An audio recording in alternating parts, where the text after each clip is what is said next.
business is easy, Abi. It's just water and milk until you lose 3 bags. So, if you want to run a yogurt business or a fruit buffet business in Nigeria, come closer. Because today I'm going to be teaching you about some steps that you need to take in order to start a yogurt business in Nigeria. And all these steps are speaking directly from experience. You need to research the things that are necessary to put in place. For example, the storage factor, it's a cold chain good. So if you know that you will be able to provide cold chain for your product, because you're going to be spending money on fuel, you're going to be spending money on solar, one way or the other, you have to provide cold chain. You need to be sure, is this something I can do? Do you have the qualities to run a yogurt business? Because not just anybody can run a yogurt business. Qualities that you need to have if you want to run a yogurt business. 1, you have to have strong attention to details. 2, you have to be patient. If you are not patient, you will open your yogurt before it's 8 hours, or let me say 6 hours. You need to be very patient because yogurt can fall your hand. Every batch of yogurt production is a test and run process, I must say. It's not something, if you are not careful, if you don't know what you are doing, you can fail and fail more than you should. A lot of people say yogurt business is easy to start. I mean, if it was easy, then everybody will be successful at it. Some people start yogurt today and stop doing the yogurt before 6 months time. In a year or 2, they are done. And this is because of the challenges that come with yogurt. So many people go into this yogurt business without even knowing what they are getting into. You get it, right? They don't know the core of what they are getting into. Yogurt is a very, very easy process when it comes to doing it at home, but then when you are going industrial, it's a whole different scenario. And trust me, yogurt will test you. Hey, it will test you. My second point is learn how to make yogurt. Not homemade yogurt. Learn how to make industrial yogurt. Now, there are so many people online who are teaching how to make yogurt, but most of the processes they are teaching online is homemade yogurt, and you cannot use homemade yogurt to run a yogurt business. Do you know why? You will fail countless. Had I known then, I'd rather spend money paying to people who are going to teach me how to run a yogurt business industrially than paying for homemade yogurt. I mean, once you know the basics from YouTube, once you practice the basics 1 or twice, once you get a handle of what is going on and what yogurt is all about to an extent, the next step you should take is paying people who are going to teach you industrial yogurt production, because there is a whole lot of mistakes that people that are starting the yogurt business tend to make, of which I'll still be talking about in another video.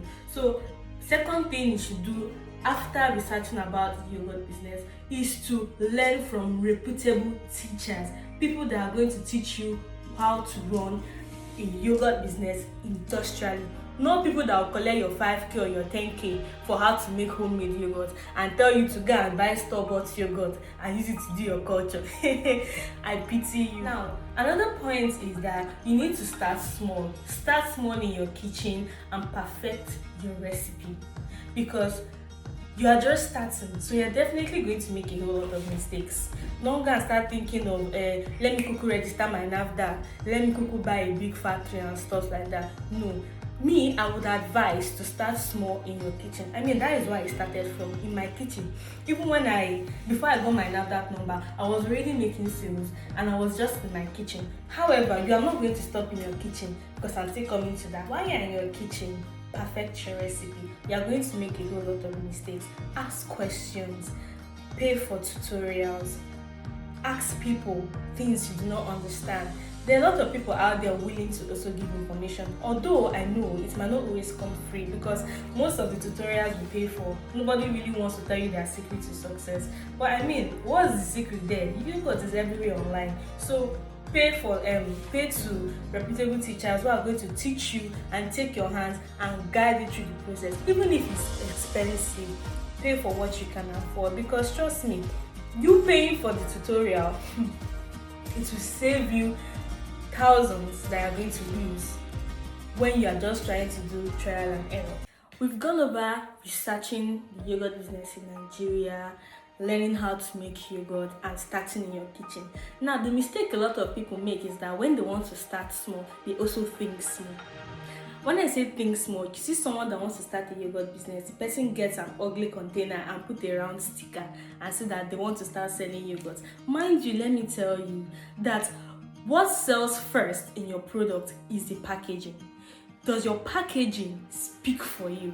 I mean, it's not even the content. I mean, the content is important, but that comes second, because what is the difference between product A and product B is the first thing that the customer sees is how is it packaged. If you package your product like it's made in your kitchen, then my dear, people will want to overlook it, because there's this misconception that the people that have better packaging are much more bigger and industrialized and stuff like that, while people that have poor packaging are people that are still learning work, or they might not be producing in a hygienic space. Meanwhile, that's not true. And but because that is what the society perceives, because that is what the people out there think, then you have to present yourself as a big brand. And I know it's expensive, but trust me, it's better, because when you package your product better, when you make it look presentable, when you let your product look rich, then it gives you the ability to tag that product with a very good price, compared to when you just get a random bottle, random sticker design, and all those circle stickers, a transparent bottle that is just regular and everywhere. People will like the taste, but will people like what they see? I mean, I remember when I was starting, I had to go for a bottle that was not regular in the market, and this bottle was very expensive. I wanted a sticker that was going to cover the whole bottle. I mean, I really dream big, and that's one thing about me. I could have settled for less. I could have settled for a very much cheaper bottle and a very cheap sticker. But then, for me, I thought to myself, if I saw this cheaper bottle on the shelf when I go to the supermarket, will I want to pick it up? And me, I'm this kind of person that I have taste. And a lot of people out there have taste. So you are going to tell us what your target market is. And your target market starts from how do you package your product.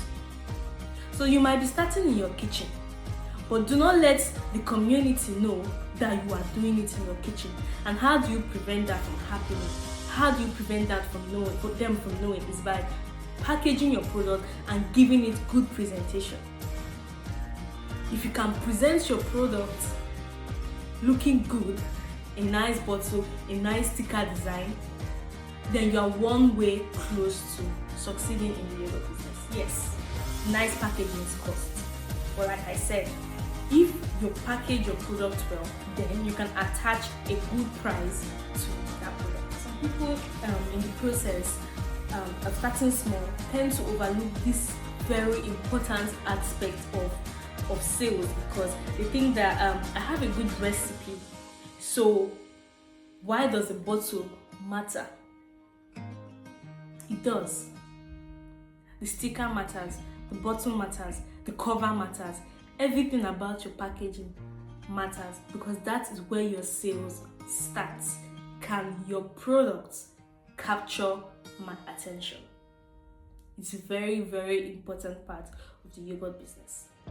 This brings us to another point. Have NAFDAC registration process in mind. If you do not have this in mind, trust me, your sales will be limited to online sales and word of mouth. And you really don't want that to be, because it's going to be difficult for you to spread and get into the market. Let me talk about myself, for example. I started the fruit buffet business before I ventured into yogurt, bottled yogurts and Greek yogurts. Now, it was easy for me to get into some stores because I had a friend who was my partner who had connections in these stores where he worked. So it was easy for us to kind of get in and make supplies to them. I'm not going to call the name of the supermarket, of course. But then along the line, there was this, we started getting disturbance from the supermarkets that we can't shelf your products because NAFDAC is coming for inspection. Our management said that we can't collect products that didn't have NAFDAC and stuff like that. So we just had to keep on begging and pleading every day, please now help us, now my guy, give them one tip or the other for them to assist us in selling our products. If you've not watched part 3 of my entrepreneurship journey, I think you should. Anyway, that aside. So when I eventually ventured into starting my bottle yogurt and my Greek yogurt, while I was still doing my parfait business, of course, I'd go from stores to stores, and then I'll try to market my business. I'll try to market my product, and people will be like, "Oh wow, this your product is so nice. It tastes so good. It looks so good. Are you sure it's made in Nigeria?" Like, people will even argue with me, and then they'll ask me, "Is NAFDAC registered, right?" Yeah, and I'll be like, And that was always the breaking point for me. It will be like, "I'm sorry, we can't take your product because it's not NAFDAC registered, and our supermarket is big on NAFDAC registration. NAFDAC is taking registration of products serious." And I'll go to store A, I'll get the same news. I'll go to store B, I'll get the same news. I mean, it broke my heart every time I had my products complimented, but then I was shoved away because I didn't have the necessary requirements to start to make sales. Now let me bust your brain. The moment I had my NAFDAC registration done, if I had to go to 5 stores in a day to market my product, at least 3 stores will collect my product and give me immediate supplies. What did NAFDAC registration do for me? It opened doors for me. It was like a gateway, an opportunity for me to shine, and all I had to do now was maintain consistency in my production and stuff like that. So if you want to start a yogurt business in Nigeria and you want to be successful, unless you want to limit yourself to online sales, if you're a very social person, that might work for you, but for me it never did, because I'm the kind of person that, will I say, I don't really have much friends, I don't really go to parties. So for me, traditional marketing was the way forward. And in order for me to succeed at traditional marketing, I had to have the necessary requirement, and it did cost me a fortune. And I'm not saying you should start immediately, but have it in mind, because this is the only way that you can actually penetrate the market once you have your NAFDAC registration. While on the pathway to registering your product, try and get your CAC done and your trademark done. Get a nice name for your product so you can immediately trademark that name.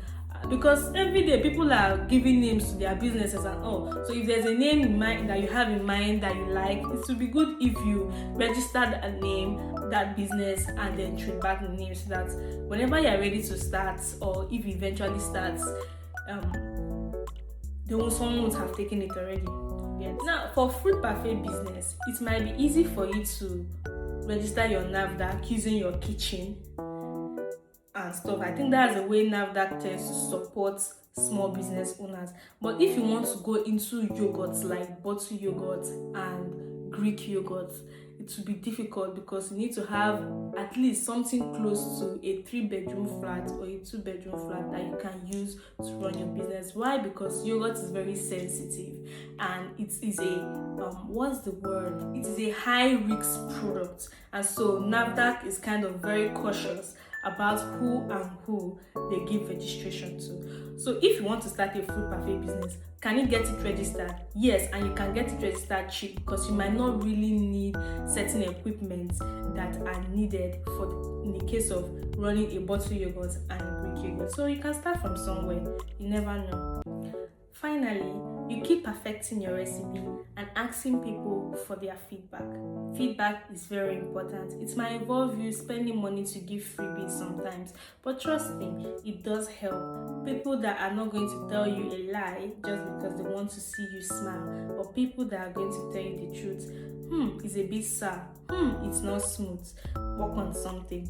Those are the kind of people you should give to get their feedback. It really go a long way and help you know what to work on. Next video I'm going to be talking about is going to be telling you about my next video is going to be on mistakes people make when starting a yogurt business in Nigeria or wherever you are in the world, based on my experience. These are things that had I known earlier in starting my business, I probably would have done better earlier on, and I would like to share with you and make sure that you don't make this kind of mistakes as well. Peace, I'm Ria, and this is Culture with Ria.